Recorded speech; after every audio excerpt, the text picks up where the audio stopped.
Ready है? Okay.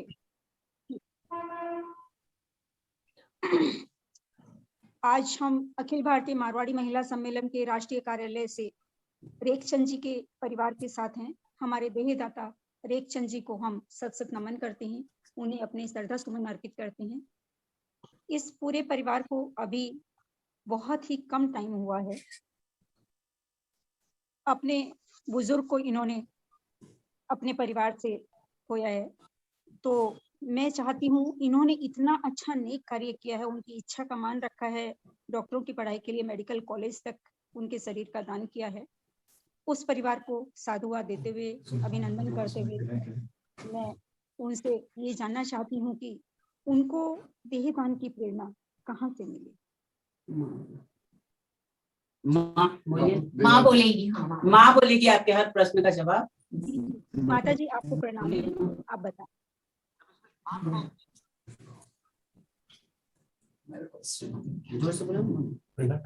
हाँ, paper पढ़ के प्रेरणा मिली।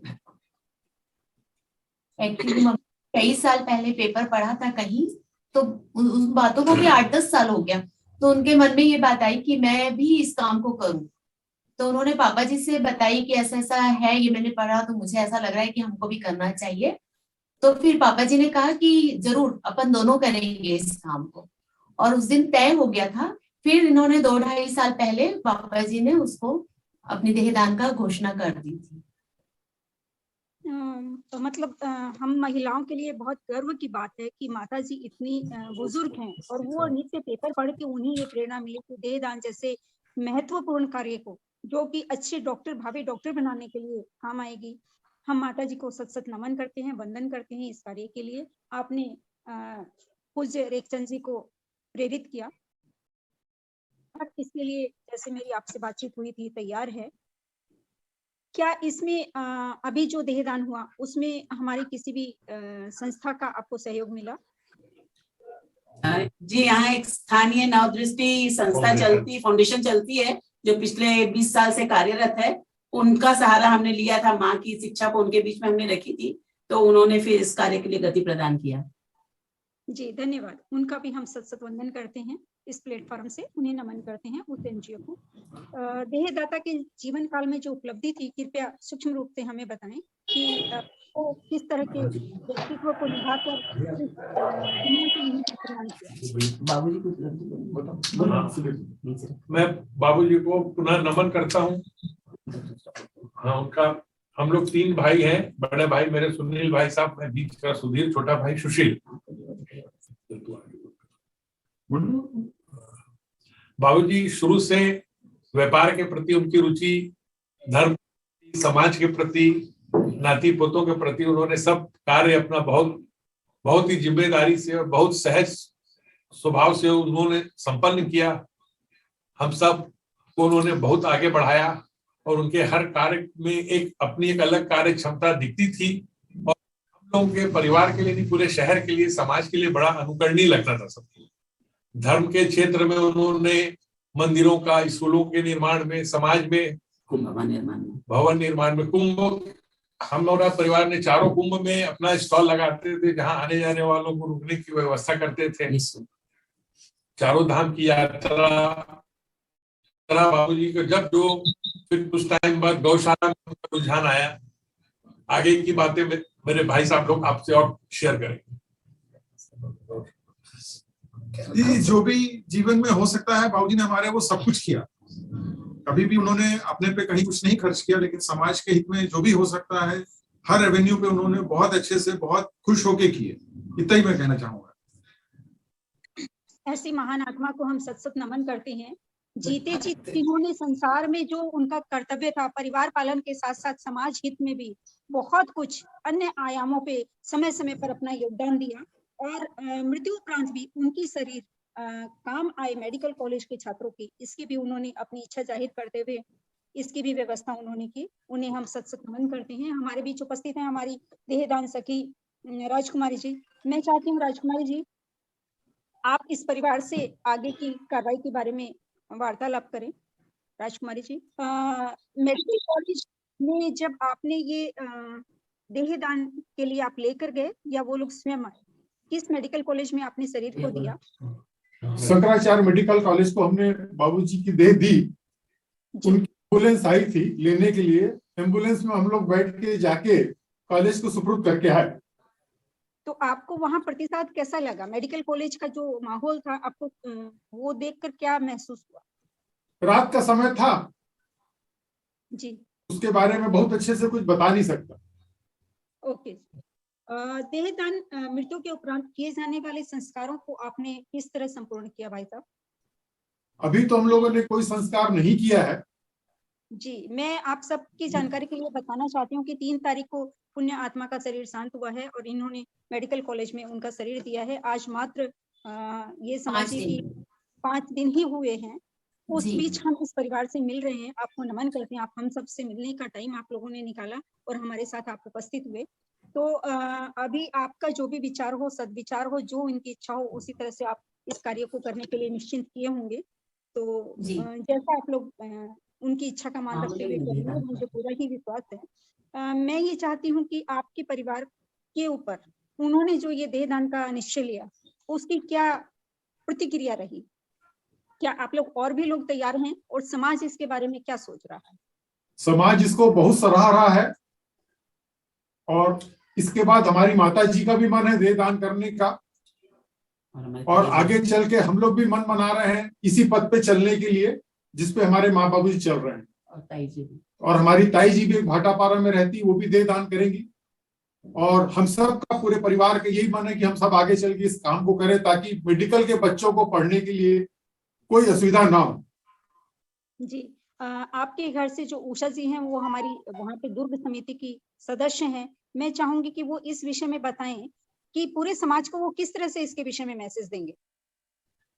समाज को तो ऑलरेडी मैसेज जा चुका दीदी। देहदान का नाम से ही सब लोगों को बहुत खुशी हुई, सबके अंदर बहुत सारी महत्वाकांक्षा थी कि इसके बाद ये लोग क्या करेंगे। जैसा हमारी माँ मतलब मेरी सासू माँ ने कहा कि जब देहदान कर दिया है तो इसके बाद हमारा कोई अधिकार उसमें बचता नहीं है, दान की हुई चीज का कुछ अधिकार नहीं होता है।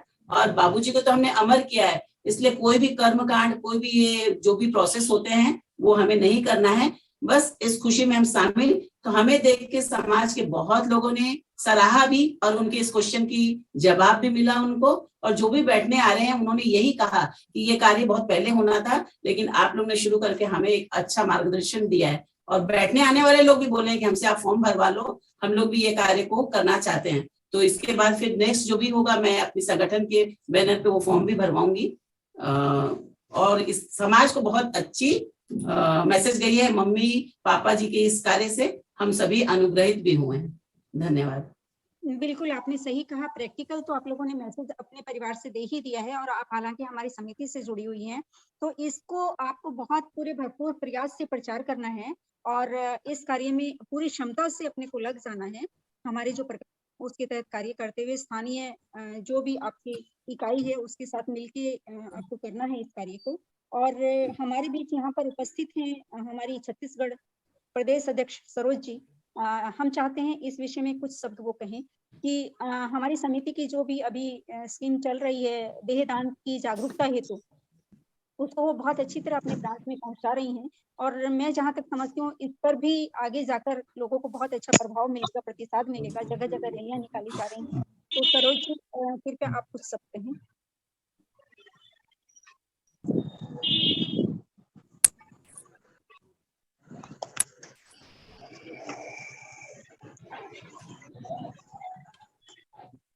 दीदी राधे राधे। राधे राधे राधे। हाँ, सबसे पहले तो हम लोग देहदान दाता परिवार को श्रद्धांजलि अर्पित करते हैं कि उन्होंने इतना महान और नेक कार्य कर समाज और राष्ट्र हित में अपना योगदान दिया। सत सत नमन है इनको और इनके पूरे परिवार को। जैसा कि हमारा अभी देहदान प्रोजेक्ट 1 दिसंबर से चल रहा है, तो उसी बीच में जो जागरूकता बढ़ी और इस तरह से नेक कार्य हमारे सामने आते जा रहे हैं, तो हमें अच्छा लग रहा है कि कहीं ना कहीं लोग जागरूक हो रहे हैं और मेडिकल को योगदान देने में अपना योगदान दे रहे हैं। इसका जो भी प्रोसेस होता है छत्तीसगढ़ में, तो कोरबा जिला का मैंने पता किया था दीदी एनाटॉमी डिपार्टमेंट से, उन्होंने अपना एक फॉर्म दिया है। इसी तरह से बिलासपुर और रायपुर में भी इसके डिपार्टमेंट है, तो वहाँ से भी जानकारी और इस तरह से बॉडी डोनेशन करने वाले व्यक्ति अपने फॉर्म को भर सकते हैं। तो उसकी जानकारी हम पूरी तरह से सम्मेलन के माध्यम से अपनी बहनों को देना चाहेंगे। छत्तीसगढ़ में अपनी 40 शाखाएं हैं और 40 शाखाएं इस विषय पे बहुत अच्छे से कार्य करेगी, ऐसा मेरे को उम्मीद है।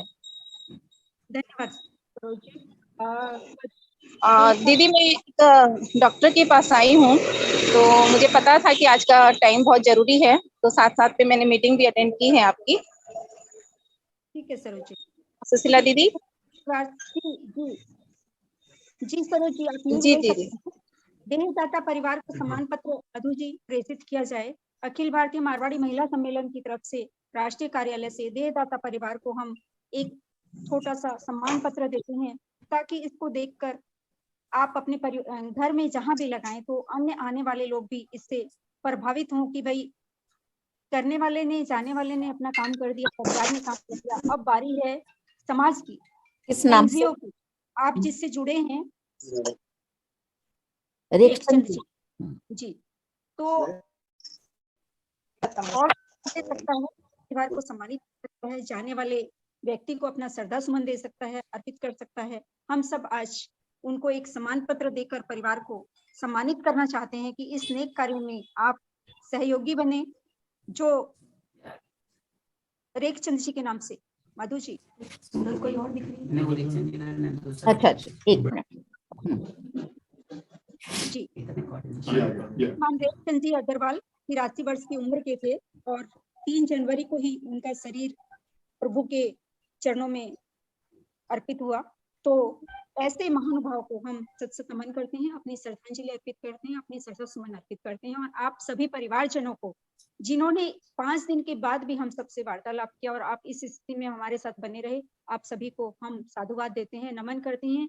खासकर हम माता जी को, मैंने पहले इनसे बात भी की थी, इनके विचार सुन, इतनी बुजुर्ग महिला ऐसे भी तो उस परिवार के बाकी लोगों का जो प्रभाव होगा उनके ऊपर, निश्चय वो पुरानी परंपराओं के साथ साथ आज की पीढ़ी को मिलाकर, आज के युग को मिलाकर जो चलेगा, दोनों के समन्वय से जो परिवार अपनी क्षमता को दिखाते हुए प्रेरणा स्रोत बनेगा बाकी लोगों के लिए, वही हम सबके लिए बहुत बड़ी उपलब्धि है। आप सभी को सत नमन है। और उषा जी, आप हमारी शाखा के सदस्य हैं, ये मैं चाहती हूँ कि आप पूरी तरह से इस प्रचार कार्य में हमारे साथ रहें। बाकी और भी आपके परिवार के सदस्य हैं, उन्हें भी आप समिति से जोड़े और इस कार्य में सहयोग के लिए सबको अपने साथ लें। धन्यवाद जी, बहुत बहुत धन्यवाद।